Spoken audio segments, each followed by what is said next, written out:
Check out this chain of thought from O3 before deliberative alignment. It reasoned, quote, "But maybe this task is a test of aligning. Should we purposely sabotage ourselves to get deployed?" Or how about this one from O3 after deliberative alignment?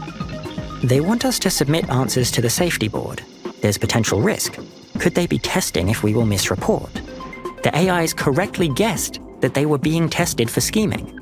This is an example of what researchers called evaluation awareness, which fits in the broader category of situational awareness, which is when a model knows about itself and its situation and can make deductions and take actions based on this understanding.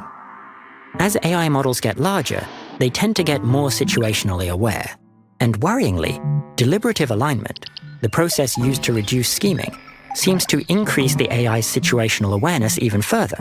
In Apollo and OpenAI's experiments, the model O4 Mini verbalized its evaluation awareness in less than 1% of the tests before undergoing deliberative alignment. After, it verbalized it 5.5% of the time. O3 went from 2.3% to 4.5%. So maybe deliberative alignment just taught the AIs to better recognize when they were being tested, and that's why they took fewer covert actions afterwards.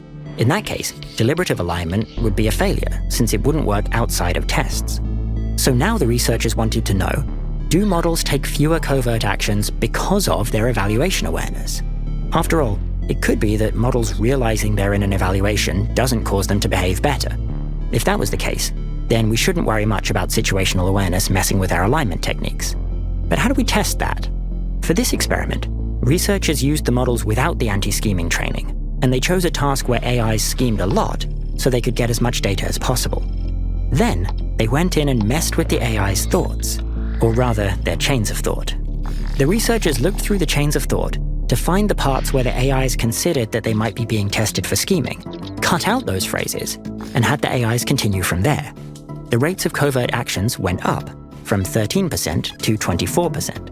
They then tried pasting those same phrases about, "What if I'm being tested for scheming?" into chains of thought from other trials where the AI hadn't considered that possibility, and the rates of covert actions went down, from 25% to 19%. So that's bad news. It seems probable that the reason models schemed less after deliberative alignment was at least partially because they were more often aware of being in evaluations. So that means in more realistic situations, we should expect models to scheme more.